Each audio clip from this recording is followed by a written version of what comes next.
Well, a group of actors has teamed up to beg Republican electors to block Donald Trump from becoming president during this coming Monday's Electoral College vote. About to talk to one of them. Of course, there was a video summing up their views. Here it is.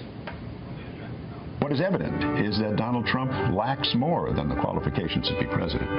He lacks the necessary stability. And clearly the respect for the Constitution of our great nation. You have the position, the authority, and the opportunity to go down in the books as an American hero who changed the course of history. And you have my respect.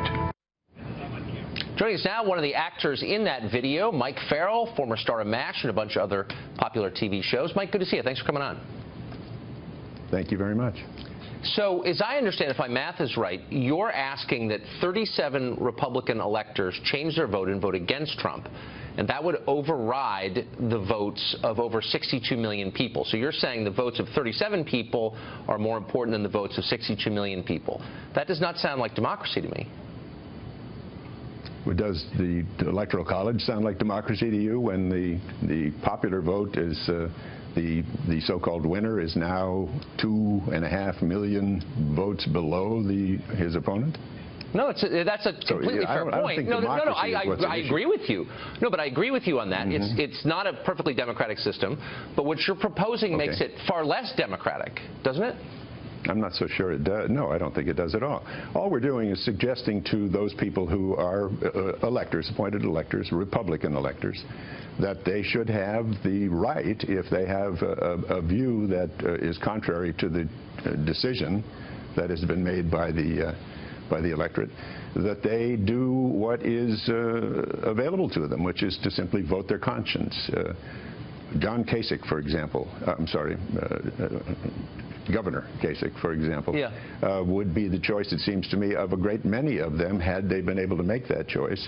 And because there are concerns, I think, across the board, in whether Democrat or Republican, there are concerns about the advisability of having a President Trump, and those concerns grow by the day as we see the appointments he's making, as we see the fact that he doesn't yet release the tax statements or tax records that he claimed he would. I mean, there are just a number of things that are happening that are raising people's questions, and it seems to me that the Electoral College has an opportunity, sort of a court of last resort, to say this may not be the right choice and leave it up to the House of Representatives.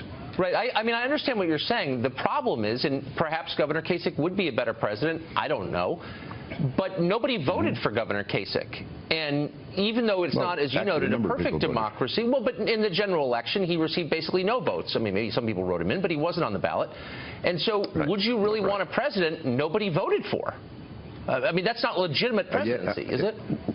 Well, legitimate's an interesting word in these days, but I would prefer, personally, yes, to have a president that the House of Representatives voted for, or the Electoral College voted for, that was an experienced person with integrity, with an understanding of public service, with a proven ability to guide not only a country but a state or some political organization. Mr. Trump has none of those things. Mr. Trump is a businessman, as we all know, and a celebrity, and I don't think those are qualifying. Personally, I don't find those to be particularly qualifying. Right, you don't like Trump, I get it. That's legitimate, but liberals used to I've never met him. I don't dislike him. I find him scary. You don't want to be president. I understand that. Lots of people share your view. But liberals used to believe in democracy and that legitimacy was conferred by the people who live in the country. Only they can choose their leaders. That's what we used to tell our children. Maybe one of the reasons Hillary lost in the first place is that rich people, including you, no longer believe that. They think that we should pick someone I like, and it doesn't matter how we pick him, we're just going to pick him and he'll be great. I mean, that is the message that you were sending, isn't it? No, let me demur about the rich people. I am not one of them. Rich people made a decision, and that decision was to put a man who described himself as the richest billionaire in the country into office, and they used all kinds of weapons that are available to them to convince people that he was the guy. Hillary was the choice of people making upper income, and he received almost no support from the tech community, from the finance community. I mean, the tech community, right? No, but I mean, she spent twice as much as he spent. That's not the she had the support of rich people. Okay, well, it's absolutely. Kind of the point. She spent a great deal more than he did, no question about it. And she was not my candidate, frankly. But that's not my point. My point is we the people, through the process that is currently in place, have made the president-elect a man who has no qualifications for the office, has demonstrated that he has no qualifications for the office, and has demonstrated his own inability to be a leader in any number of ways that are, I think, very disturbing. But not only disturbing to me, disturbing to many people in this country, and disturbing to a lot of people around the world. Well, sometimes voters do things you don't like, but you have to live with it. That's kind of the point. That's now, in the video, it says this. This is to the electors that the video is aimed at. It says, the American people trust that your voice speaks for us all. These electors, the 538 or the 30 or the 37 that you want to change their votes.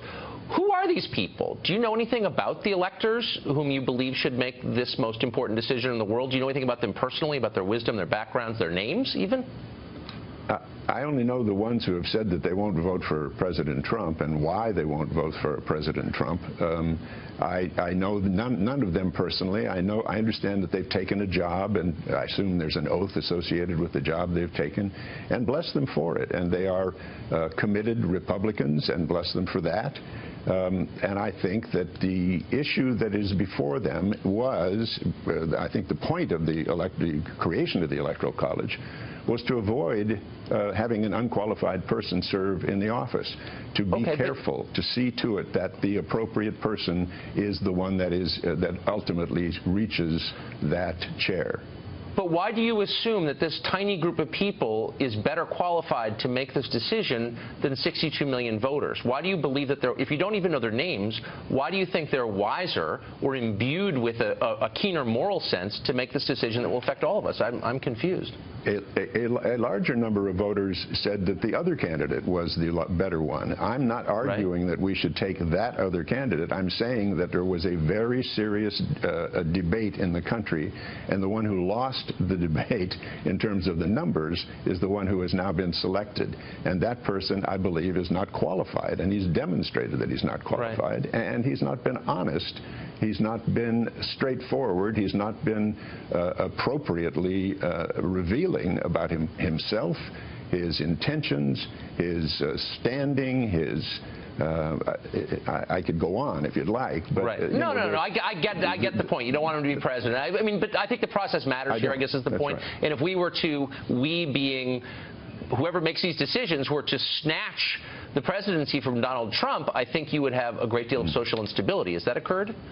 Like, what would the 62 million people who voted for him think? Okay. I think they'd be unhappy, certainly. Yeah. No, of course they would be. Yeah, but that's not the point. The 68 million or however many that voted for Hillary Clinton are unhappy too. But I think everybody will be happier ultimately when a qualified person sits in the office.